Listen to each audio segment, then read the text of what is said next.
Rowing and sports in general often gets romanced in these black and white moments where noble athletes go out and challenge the Olympic values, Citius, Altius, Fortius. And here they are, rowers especially, often you'll see them rowing in that early morning fog and going after it. But the realities of today's Olympians, and maybe I can speak only really of rowers and myself personally, aren't captured in those romanced and elegant moments. It is a very challenging and arduous task that we go about. That is still, as a young athlete and as a young child, that is the image that I was after. I want to be that Olympian, waving, wearing the Canadian jersey and waving to the crowds in the stands. I don't want to dull the image of the Olympics, but I do want to give you kind of a more accurate picture of what it is to be an Olympian. Over my 3 Olympic cycles, each of those is 4 years long, it has gotten harder and harder as the years go on. And when you get close to that final stretch of the Olympics, that last year, it's the hardest I had ever trained. These past 2 years, prior to this London performance, we really did adopt what our coach wanted us to do, that gold medal training regime. Don't want to bore you with the stats of what training at this level is like, but it's 2 to 3 workouts a day, 6 to 7 days a week, and 50 weeks of the year. Rain or shine, wind, snow, sleet, you name it. We're out there until the ice sends us inside.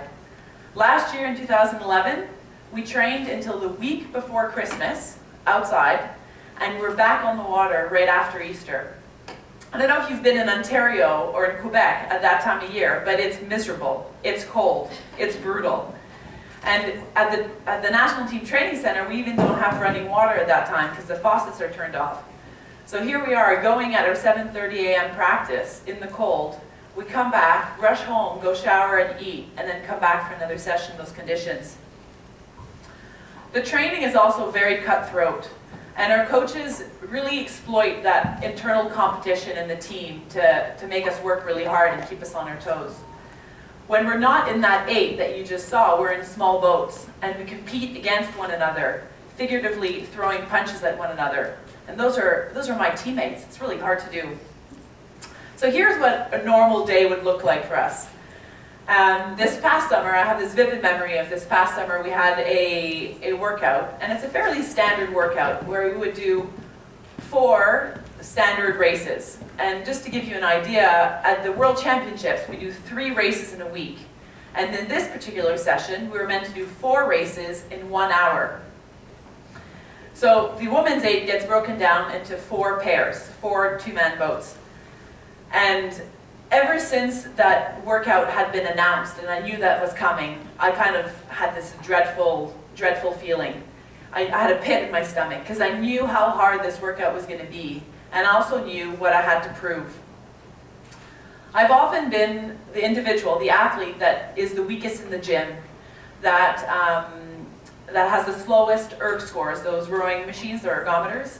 And so workouts like this, where I had to be challenged on the water against my teammates, were critical for me. Not only did I have to prove it to my coaches, because they are the final selectors, but I also had to prove it to my teammates, to show them that my strength lay in my performance on the water. So right off the dock, Darcy and I, my partner, we push off, and there's palpable apprehension in the air. We know what is coming ahead, and it's not going to be easy. It's not going to be hard. It's not going to be a cakewalk.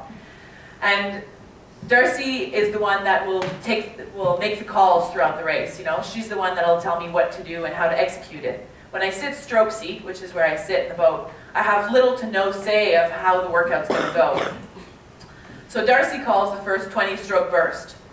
She'll just say, like, building up the cadence, let's do a 20-stroke piece. And as soon as I took that first stroke, that first little burst, my muscles kind of remembered the amount of kilometers and the amount of minutes I had spent already in that week training.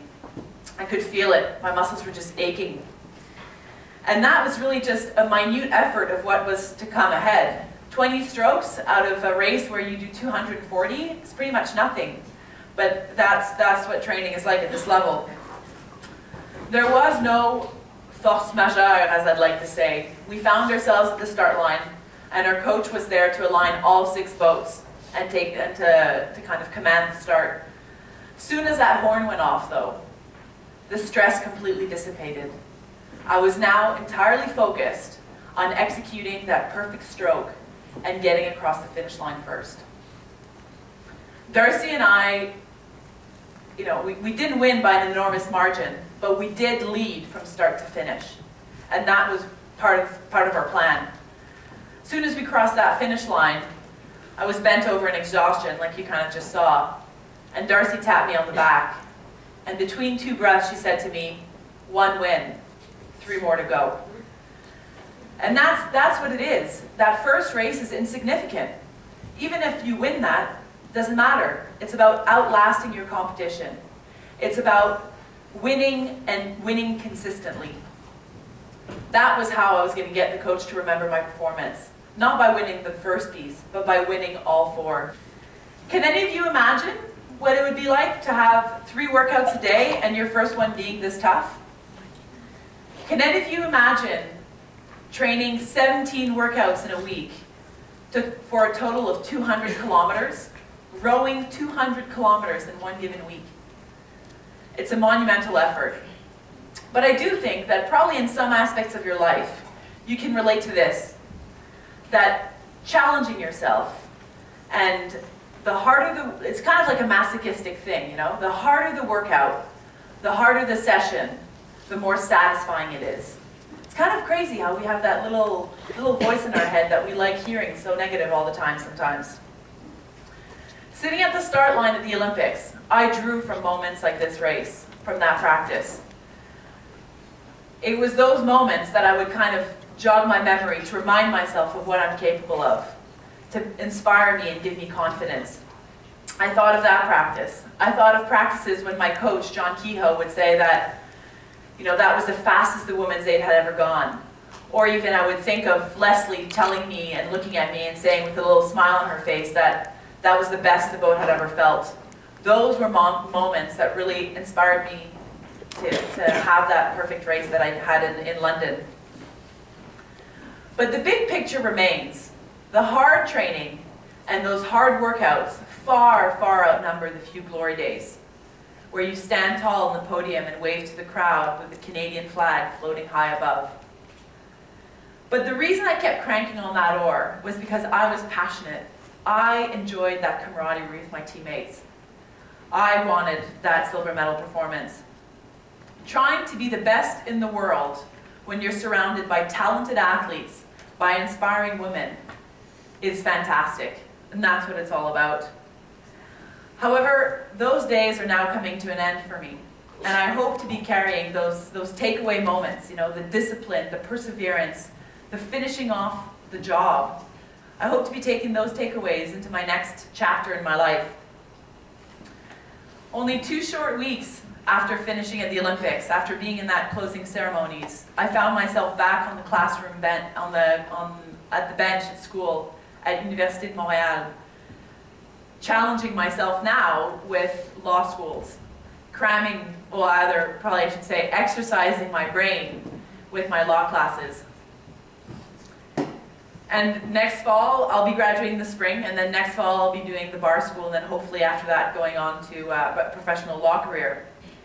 And throughout those 12 years of rowing, those 3 Olympics, it's always been really important for me to juggle the academic and the athletic side of it. And I am now finally reaping those benefits. I have a career right around the corner. As a Canadian Olympian, and as an advocate for clean sport, I hope to kind of make myself a little niche in sports law or something of the sort. I can't connect the dots looking for it. I'm not exactly sure where it's going to take me, but I know that if I stay curious and if I continue to kind of follow my nose, something will come of this new venture. Thank you very much and have a great conference.